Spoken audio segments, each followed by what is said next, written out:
Hello again, ladies and gentlemen, and once again thank you so much for joining me up here in the Luftwaffe for my demonstration of the shot, steel and stone rules that are available on Amazon and through my PayHip site and Wargame Vault, and also I think Caliber Books, and on Military Matters over in the States. Stocking the paperbacks as well. Anyway, you will remember in the last video things have reached quite an exciting stage, getting very tense indeed, because Prunkland made its leadership roles and made its advance, and in its phase of that turn, the first turn, Borgan Mark also advanced, doing pretty well.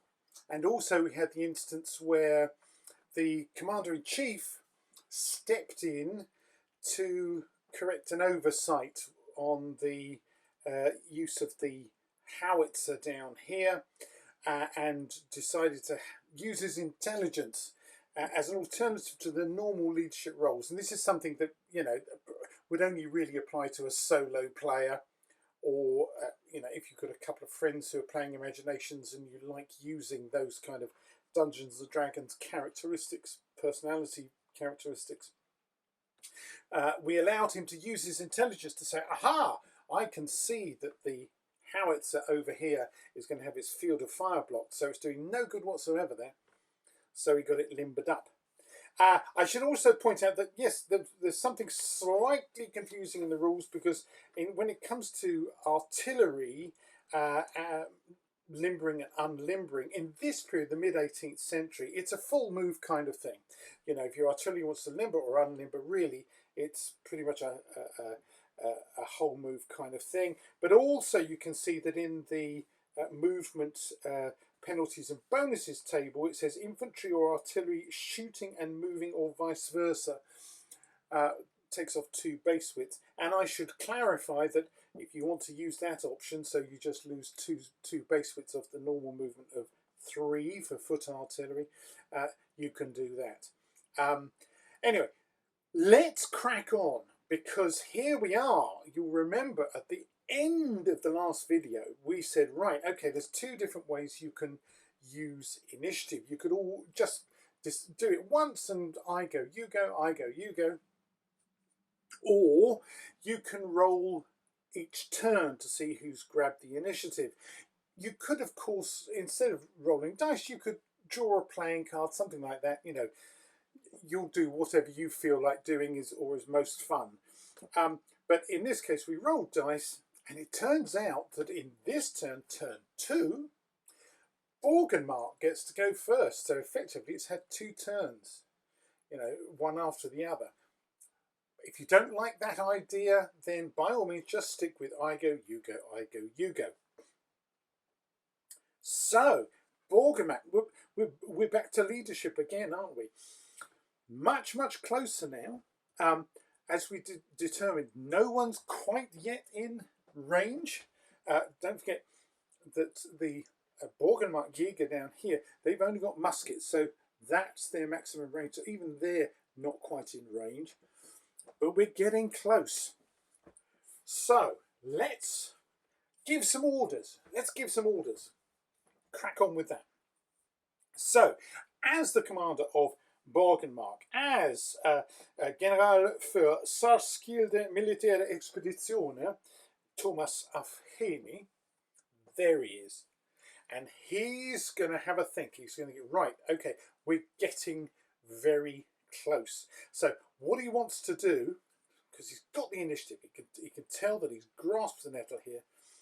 He's saying, right, Brigadier, get your infantry as far forward as possible. I want your infantry to occupy that walled enclosure. Deny that to the enemy. And also advance your infantry in line, the Ostergotland there, and get them to get beyond the crossroads if possible, so that we've secured the crossroads. To his cavalry commander, he's saying, look, there's a nice gap opening up there on our left flank, which is giving you room to move forward and potentially to threaten that artillery. And if you can get rid of the artillery, well, that means you can threaten the infantry on the flank as well. And of course, this is where I'm, and any good player I'm pretending to be blind. I'm pretending that I can't see the Jaeger that are in the woods there. And that's actually a bit overlapping after I moved it. The Jaeger that are in the woods there, of course, are invisible to the cavalry there. And this is where, you know, you hope you have fair opponents. And certainly if you're playing solo, like I am at the moment, you know, gosh, I think my opponent is a decent chap who would certainly say, oh yes, I can't possibly see them because they're hidden in the woods and they're in skirmish order. Okay, so that's a perfectly good order for the cavalry. Is right, okay, your business is to be out defending our flank and attacking theirs. Meanwhile, poor Prunkland, for the time being, is just going to have to sit and watch. As for the artillery, well, as mentioned last time, it's not in a good position there. That it would be better off either coming forward or moving across to the flank. It's all a bit blocked off, isn't it? And unlike, you know, here's a question. Some people say, oh, what is that? It's a howitzer. It can shoot overhead. Well, it can, but it has to be able to see its target, right? So it wouldn't be able to shoot at anything from there because its lines of vision are completely blocked. It must be able to see its target. Obviously, if it was up on a nice hill, but that one's too far away, but if it was up on a nice hill close to the front, that would be a nice position for it to lob shells overhead.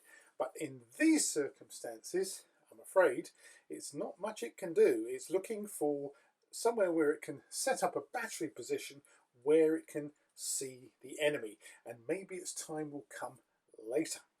Anyway, so that's what the general wants. So the brigadier, let's start with the infantry brigadier again. Remember, he's just a competent commander. And so he's going to order the Ostergotland to advance pretty much straightforward, maybe a slight incline. The Vestergotland, let's get them into the enclosure if we can. These don't need any orders, but the fairly obvious thing for them to do is, well, let's keep heading up the flank and get into a position where we can harass the Prunklanders from the flank. So let's start with the Generalleutnant für Infanteriet, Pietro Afnori. And so he's a competent commander. And this time I'll remember to set the thing recording. Sorry about that last time, folks.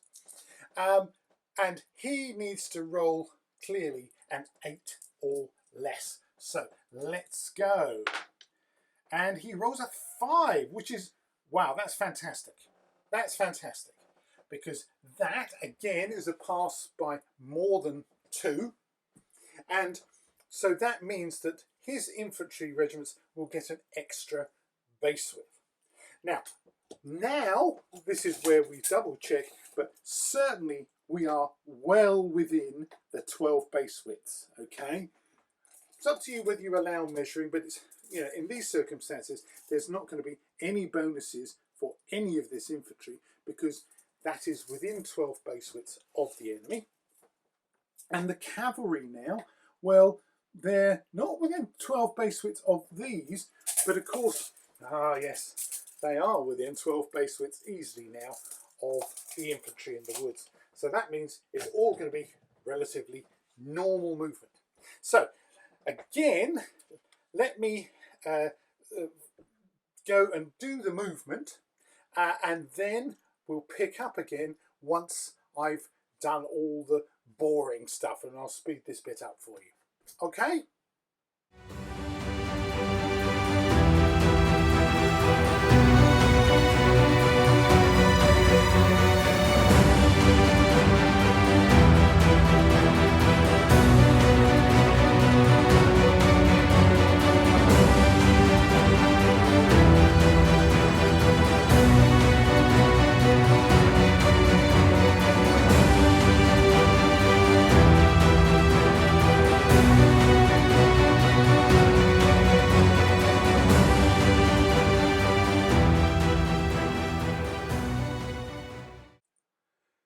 Okay, so welcome back. That's the infantry moved, and as you can see, slight problem here because the enclosure, the walled enclosure, has got quite a narrow gate.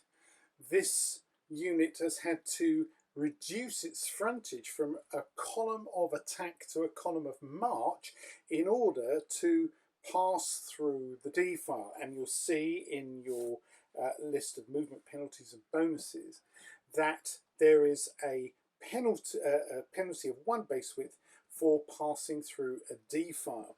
The ability of the unit to change into column of march from column of attack. Well, this is something, again, I'm just going to allow you guys to make up your own minds about it. But because they're in a column of attack, it seems sensible to say, right, one half of the regiment's going to advance, and the other companies will fall in behind that to form this longer formation. But what I've said is that under these circumstances, there's certainly no doubling of any kind of movement because they're in column of march. There's already a bonus, a small bonus for them being in normal column, and that's what they've kept. So they're into the walled enclosure, but they've not managed to deploy inside it yet. The skirmishing infantry on the flank here, they're now, they look like they're in a line, but you have to remember that they're skirmishing infantry, so they're in a swarm. They're in a sort of a more globby swarm there, a squarey swarm. But as they've moved through, they've been chopping and changing, and they've emerged the other side in a what looks like a more linear formation. But of course, they're all still just in skirmish order.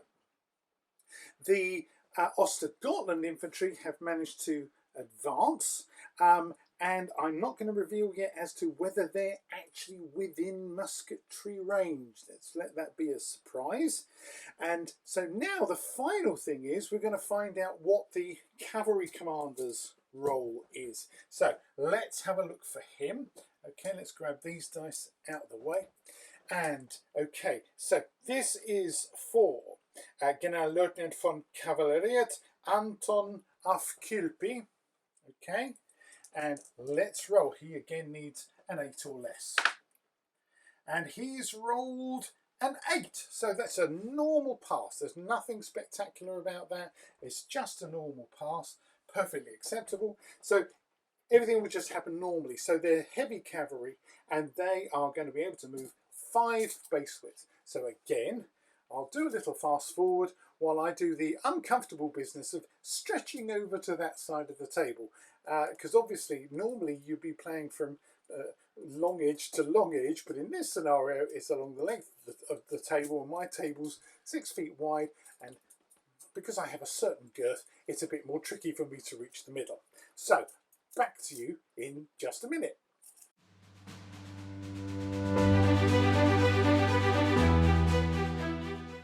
Okay, so we're back, and you can see that now the cavalry have made an advance out to the flank. It's just a normal move because of obviously they're within the 12 base widths easily now of any of the troops around them. So the Borg have made good progress here. So the Ostgotland have advanced in the centre. The Västergotland have moved forward into the enclosure, and we have the Jaeger out here on the flank, who are, I think, shall we have a look? I think that they might be within shooting distance. Here's my musketry stick, which of course is equivalent to 1, 2, 3, 4, 5, 6 base widths for muskets. Let's have a look. Yes, they're certainly within shooting distance. All of them are at poor Regiment von Einthoff. And here, juicy target for the skirmishers, because from where they are, they're basically shooting down the length of this column that's coming out to the flank here. Oh dear, oh dear, oh dear. I don't think they're quite within range of the cavalry. No, and we don't shoot at officers, and he's slightly outside anyway. So they're definitely within range there. The Vestergotland, well, technically they're in range, but they've made this change of formation, moving into the enclosure, and they're just in this thin column of march. They're in no position to shoot at anyone. Vestergotland.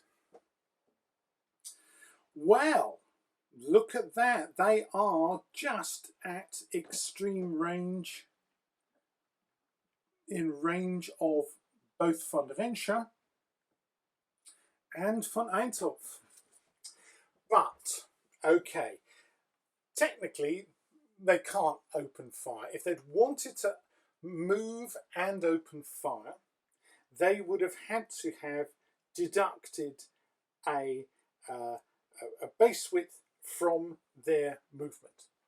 And also, it would in any case be at extreme range, and they would have moved, so that's another deduction. And as it is, do they really want to waste their first volley? You know, this is the period where, well, there's a lot of debate about it. There are some battles where, yes, units open fire at each other at very long ranges. I'm not sure how many casualties they would have caused at those ranges, but it's an option if that's what you wanted. But it would seem like a waste of a first volley, particularly from a whopping great unit like the Östergötland, who could deliver a lot of firepower once they get closer. So I think the Colonel of Östergötland will decline any invitation to open fire at this point. However, I think the skirmishers will go, yeah, we'll have a go. So in order to indicate that the skirmishers are going to open fire, this is where I like having a little supply of this sort of stuff. Bit of kapok, could be cotton wool, just to indicate that they are going to be firing.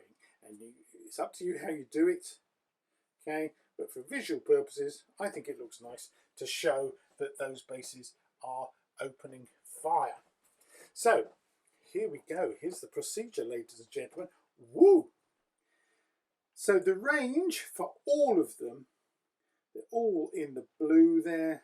So it's all long range. Remember, we're saying these trees are ornamental, pretty much, these ones. And there's, all of them can find some way of shooting around them. So there we go. It's long range. So we're going to look at the shooting modifiers. Okay. First of all, it's a ordinary musket. So long range between 3 and 6 base widths. Okay. And each base of skirmishing infantry will only roll one single dice. Skirmishers, they're pinpricks, really, the effect that they have. They're an irritation. They're not the same kind of potentially blaster unit off the face of the earth that more formal troops have. So our 4 bases, 1, 2, 3, 4, will roll 4 dice. Okay. And at long range, let's have a look. You start with needing a 4, 5 or 6. This is where all shooting and combat, in fact, melee combat as well. You start with needing a 4, 5 or 6 to cause a hit. Whether that hit will be a kill is another matter. But 4, 5 or 6 to cause a hit. We look at the shooting modifiers on page 20.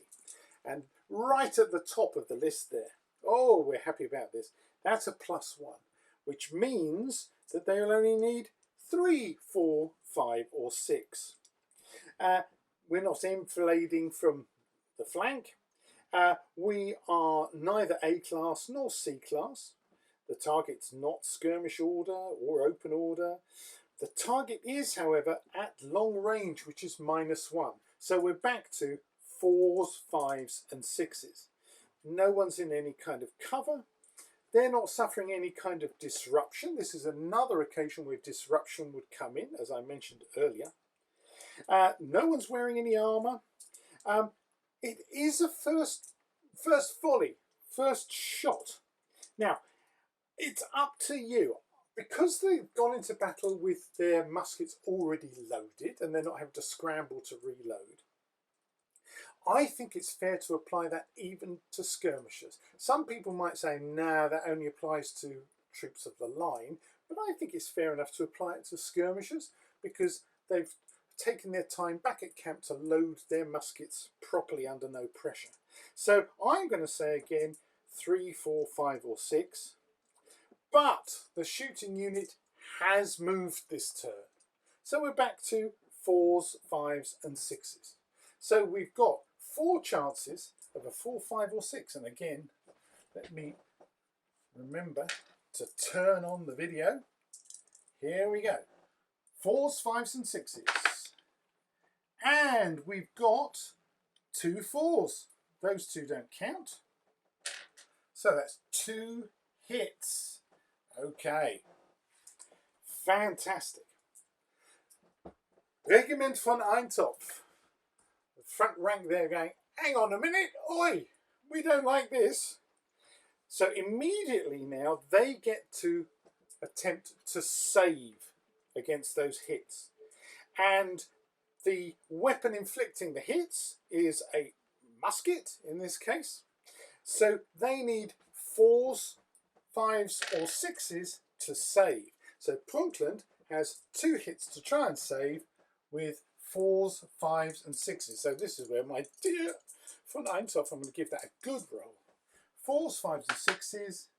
Oh dear. Oh dear. I may have to go and sulk, ladies and gentlemen, because that is now a loss of 2 figures from von Eintopf. Now, I've mentioned this before. I've mounted my troops so that I can actually just take a base of 2 figures and take it off the unit.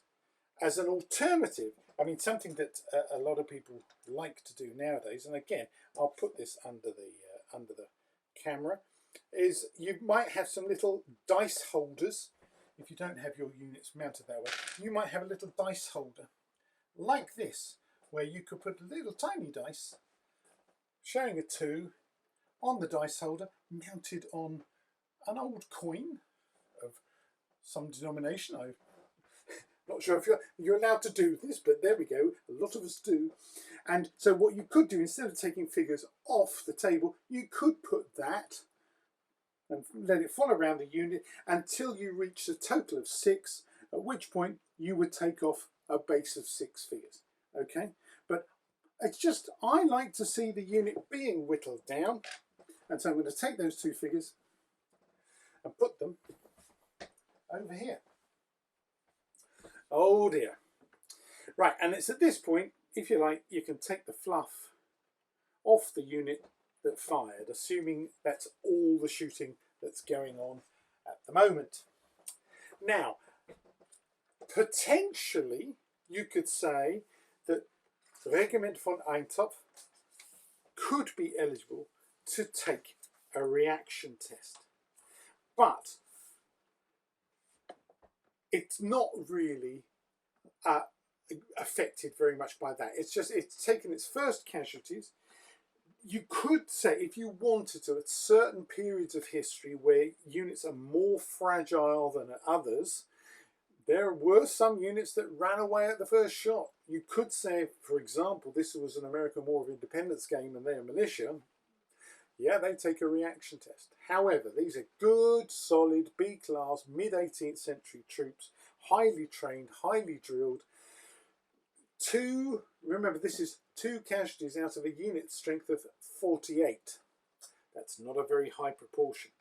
When you would have to test reaction, as it says in the book on page 25, if there's any charging involved, they wanted to charge or being charged, if it suffered 1 or more unsaved hits per base, so that's like suffering 1/6 casualties in 1 wallop, yeah, you'd certainly take a reaction test then. If it loses a round of melee, if it wanted to rally from rout or pursuit, or if any friends routed through the units, and certain types of impulsive troops also may have to take a reaction test. But at the moment, that's an unfortunate irritation rather than a disaster in morale terms. I'm sure that the Colonel will be annoyed that his line might look a bit crinkly as a result when he finally gets into proper line, but there's no further problems arising from that. And it's at that point that the Borgan Mark turn ends and we will move on to Prunkland's move. Okay, so let's crack on and do that, because we're right on the edge of action here, aren't we? Okay, so our Commander-in-Chief. Who is our Commander-in-Chief? Let's remind ourselves, our Commander-in-Chief is von Horowitz. Okay, General der Expeditionstruppe von Horowitz. And the infantry Generalleutnant is von Blasen, and von Hörnchen is in charge of the cavalry over here. And of course, we've got the Jaeger in the distance. Now, Prunkland, remember, has already unlimbered its gun. The gun is ready to fire. The Jaeger are sneaking about, and we've got von Eintopf and von Renscher want to complete their line. And the General von Horowitz decides, okay, should we see? General von Horowitz, okay, got an intelligence of 60 and an initiative of 88. Let's see how brainy General von Horowitz is to feeling today, okay? Let's go for an intelligence test, 60 or less, and passes by a country mile, 22. We're happy about that. Right, so, going to come up with some pretty intelligent options. Seems like a wise idea, doesn't it, to bring von Eintopf into line here to deal with the irritation of the Jaeger over here, and also to bring this part of the regiment further across so it can potentially deliver a devastating volley into the head of this column of march. Von Renscher, again, let's bring it all up into line and probably line it up with the artillery, so that makes a lovely defensive position. The Jaeger, yeah, they're going to, I think now they could probably come towards the edge of the woods here and start sniping at the cavalry, because the cavalry, heavy cavalry, not going to be able to follow them into the woods, so that will be a good irritation. Might even be able to drive them off. And the cuirassiers, okay, I think what they need to do is to form a central reserve, move them into position behind the infantry in the centre, stay there for a while, get rid of their disruption, and be ready to exploit any targets of opportunity. So that's what von Horowitz wants to happen. So let's have a look and see how the brigadiers get on. So our infantry brigadier, von Blasen, okay, we want him to issue those appropriate orders to the infantry. Let's see how he gets on. Remember, he needs, with red dice, an 8 or less, von Blasen. Let's see, does he get it? 7, yes, he's passed. He's passed with a margin of 1. That's not a super duper pass, so there's no bonuses to movement, but it is enough to get the job done. And also, what I think we're going to do here, just to give us the option, infantry who potentially want to move to shoot as well, we are going to say, right, let's only have them move a maximum of these troops here, a maximum of 1 base width. So at least half the regiment is going to be potentially able to fire, whereas the remainder of the regiment will take as much movement as they need in order to achieve those positions I just described. So again, I'm going to well, before I go, let's check how the cavalry commander does. How does von Herrnchen do in order to order the cavalry into position in the centre? Let's have a look at him. Oh my goodness me, double one. Now that is fantastic. A double one is as good as you can possibly get, okay? And what that means is, under those circumstances, the commander who's rolled a double one, he rolls another d6. So let's get him to roll another d6 and see just how good his luck is today. And he's rolled a 1. Not fantastic, but it'll do. So, basically, all units under his command add 2 base widths to their movement this turn. Okay? So, instead of being a normal 5 base widths for heavy cavalry, they've got a potential of 7 base widths. I don't think they're going to use anything like that amount, but that is the option open to. So that was a nice way to kind of end the leadership. I'll get the troops moved, and again, we'll speed it up, and I'll be back again shortly.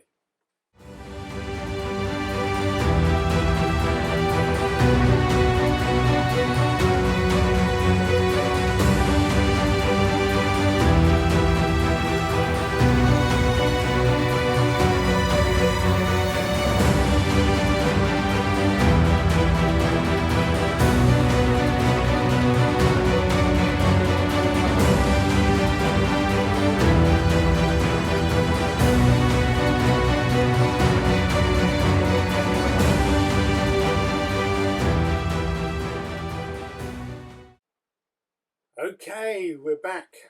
So you'll have seen me moving around the table because I can't reach the Jaeger from here. The Jaeger are ensconced in the edge of the wood, and they are far enough in that they can shoot out, okay, but whilst retaining cover from the woods. And I think it's a base width. If you're deeper inside the woods than a base width, you can't see out, no one can see you in.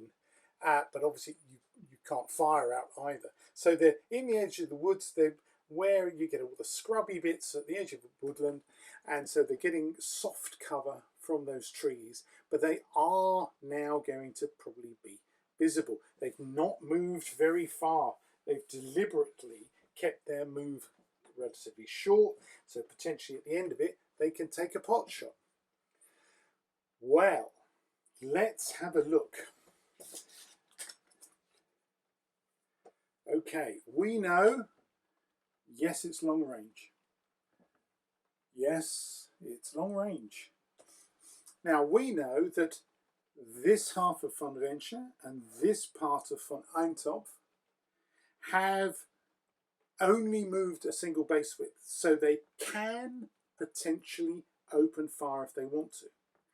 The Jaeger can open fire if they want to. The cannon is fully loaded, thank you very much indeed.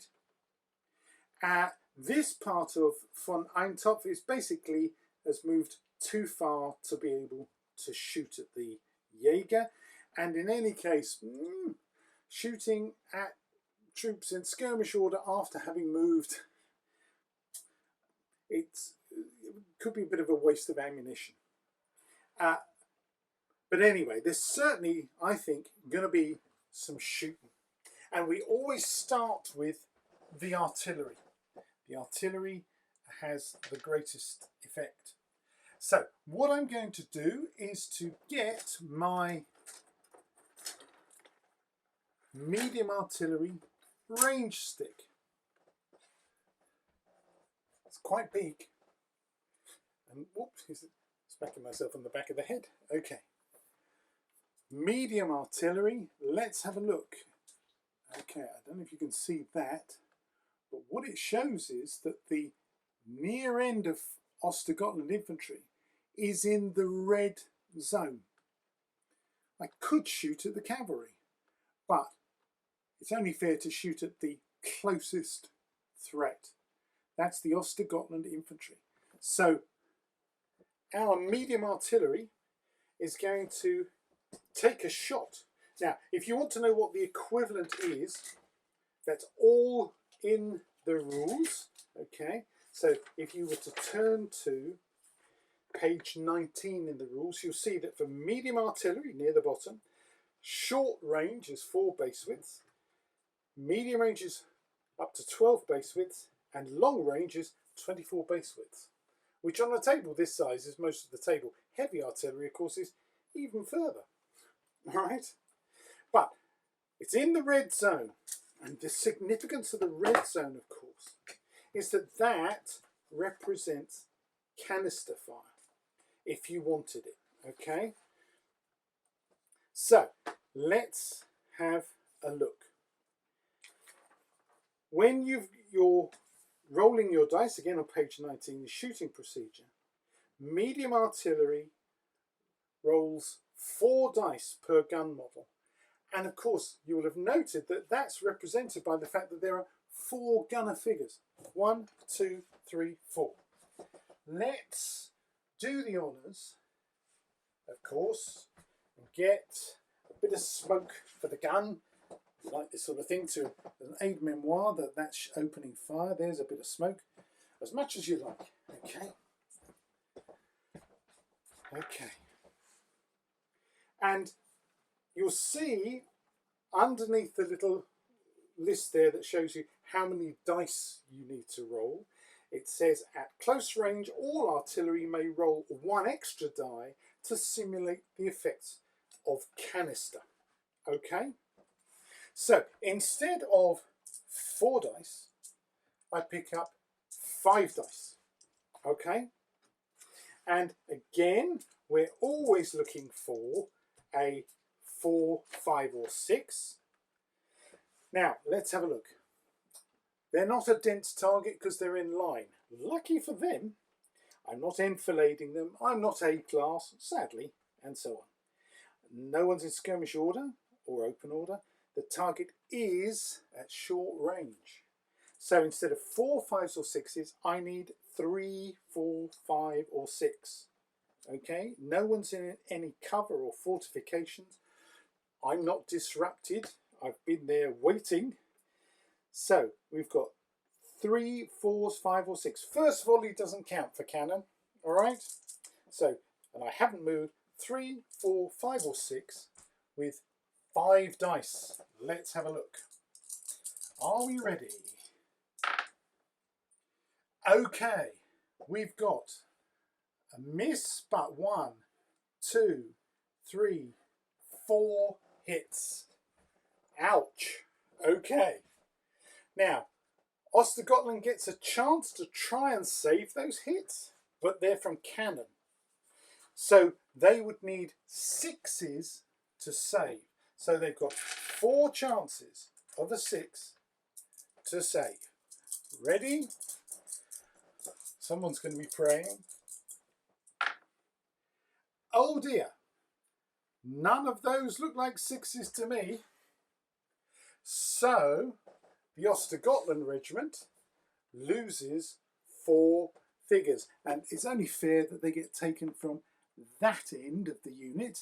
So let's take a 3 and a 1.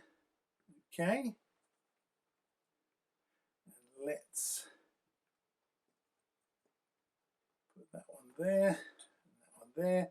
If you wanted, you could put 2 singles, one behind the other, mix and match. But for the moment, that does the job. So these 4 go on the casualty pile for Borgan Mark. Good shooting, boys. Now, I think it's only fair that we take this opportunity to demonstrate some musketry.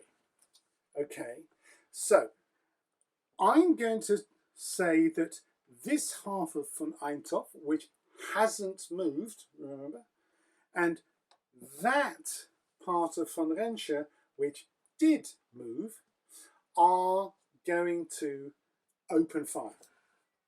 It's at long range, remember, but this is where it gets fun. This is where you need plenty of dice, ladies and gentlemen. Okay, so you can probably hear my cat crying in the background. Bless her heart. So close order infantry roll 3 dice per base. So we've got for von Einthoff, we've got 1, 2, 3, 4 bases of 6. 4 threes makes 12 dice.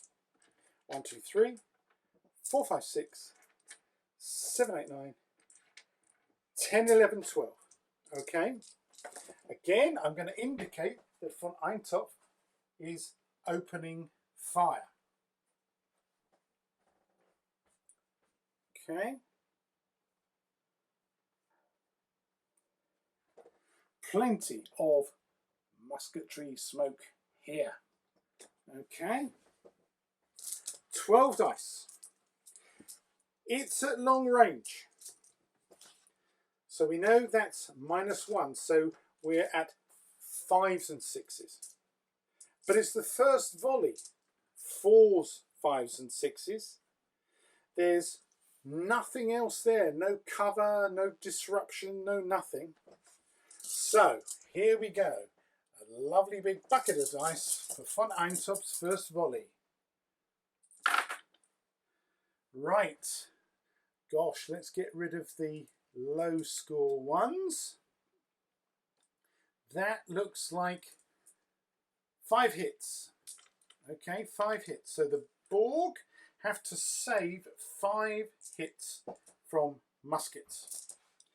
And the Östergötland Regiment, there's their 5 dice. They're saving against muskets. So it's 4s, 5s and 6s to save. So here goes.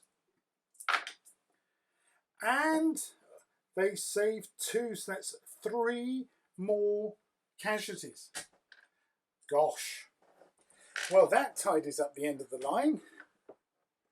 But they still need to lose 1 more, so I'm looking for a single figure in there somewhere, and it looks like it'll have to be him. Okay, so there's a bit of a gap, but it's only theoretical. It's only because we're using model soldiers. So, gosh, the Östergötland Regiment has lost this turn 1, 2, 3, 4, 5, 6, 7 figures. Would that be a reaction test? Fortunately, they started with 8 bases.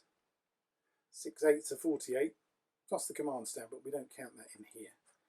Okay, that's not 1 casualty per base yet, so they don't exactly shrug it off. They probably had a bit of a wobble, but they're going to be okay so far. Von Renscher has moved. Those troops at von Renscher moved. So they would be needing not 4 5s or 6s, in spite of the fact it's their first volley, because it's 4, 5 and 6. Long range makes it 5s and 6s. First volley makes it 4, 5, 6, but they moved, so it's back to 5s and 6s.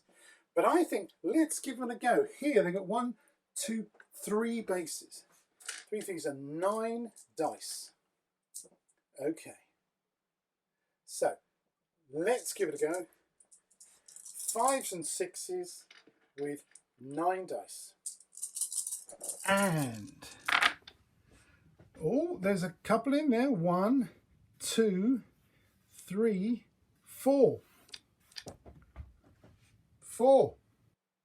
So the Borg have got another 4 to save on 4 5s or 6s. 1, 2, 3, 4 on 4 5s or 6s. Ready? And they've saved 2, but there's 2 more casualties. Oh gosh, there's 2 more from there. And yes, you're saying, Henry, what did you forget to do, my dear fellow? We forgot to indicate that, of course, von Renscher has also opened fire. Okay? Now, that is looking more serious, isn't it? Because Östergötland have now lost 2, 4, 6, 7, 8, 9 Wow. So we are looking at suffers 1 or more unsaved hits per base from shooting. So Ostergotland needs to take a reaction test. Wow. That's all the shooting completed. Oh no, we've got, of course, how foolish of me. We've got our rifleman over in the woods. Here's our rifle. Now, I think the rifles are going to have a go at the cavalry. They're at medium range. Okay, let's again get a bit of fluff. We like a bit of fluff, ladies and gentlemen. Get a bit of fluff and put that round where the rifles are over here in the woods. Now remember, they've moved. Okay. But the rifles, because of their superior accuracy and so on, and greater range, they're going to have a pop. So let's try that. So again, it's 1 dice per base for skirmishers. Only 4 dice. Okay. The target, it's not really a dense target. They're not enfilading it. The target's not in skirmish order or anything of the kind. It's just at medium range. And of course, the infantry have got a first volley, so that instead of being 4, 5 or 6, it would be 3, 4, 5 or 6, but they move, which takes it down to 4, 5 and 6. Okay, so here we go. Our 4 dice for the skirmishers. Well, gosh, that looks, check that, so it's normal range, no deductions for the range. It's their first volley, but they move, so it's 4, 5 and 6, and that is 4 hits on the cavalry. Ouch. So the cavalry need to roll 4 dice, and because it's rifles shooting at them rather than just muskets, they have to throw a 5 or 6 to save. So we've got 4 chances of a 5 or 6, and they've saved 2, but they've lost 2. So, gosh, the dragoons, and I'll take them off the rear squadron for the moment, have lost 2. That is not, they don't require a reaction test for that, because that's not quite 1 hit per base, because there's 4 bases and they took 2 casualties. Wow, that's quite an opener for Prunkland. Let's just check Ostergotland's reaction, because this will take us, it'll mean you've been through most of the rules in one way or another. So they started the game, as we agreed, as a large unit. So they are B class. They'll need to end up with a total of 8 or better. Okay, so all the definitions are in the book from page 25 onwards. But the simple thing is they're a large unit. So it's +1. We haven't rolled any dice yet. We'll come back to that. So they're +1. They are advancing, which is +2. They're in no cover, so that's neutral. But the nearest enemy has soft cover, so that's actually -1. So that takes them down to just a +1. They're in close order, which adds 2, which takes them to +3. Their security, they're only skirmishers. Their security's not really threatened, so we can say neither nor there. They've got friends in sight, and in fact they are supported, so that's going to add 2. So where were we? We were at +1 for being large, +1 for advancing, that's 2. And then closest enemy has soft cover, which takes it down to 1. They're in close order, which takes them back up to 3. They're supportive, which takes them to 6. They're not in melee, so they're already at 6, which means, now let's take into account that the fact that they've got their sub-commander who is right with them, and his command alone takes them to the 8 that they needed. So they're going to be okay. We could, as an academic exercise, we'll just roll a couple of dice. And they had an extra 8. So they have easily passed their reaction test. And when you think about it, that's logical, because even though they've taken quite a lot of casualties, they're decent troops, a large unit, and they've got support. If they were isolated, it would be a very different matter. If they were a small unit, it would be a different matter. Also, this is for reaction tests. This is where the placement of your commanders comes in, making sure that you've got your brigadier ready to support the troops, because his addition adds 2 points automatically. For the commander-in-chief, it automatically adds 3 points. Okay? And the general's there as well. So they're not going anywhere. They're good mid-18th century Borg troops who may well fight almost to the death. All right? So that's the end of that turn. Remember that this time we had the initiative with Borgan Mark. So they moved first, weren't able to deliver much fire other than with their skirmishers. Prunkland, in response, has formed this beautiful looking battle line with a crotchet and artillery at the corner. It's looking pretty impregnable to me, and has opened fire just with half their available line infantry, and has caused significant damage to the Östergötland regiment. So that's the end of that turn. So next time I'll play through another turn much more quickly, so that you can see how the action unfolds. Can the Borg get their revenge for this bit of a pasting that they've taken in turn 2? Thanks for watching. See you again next time.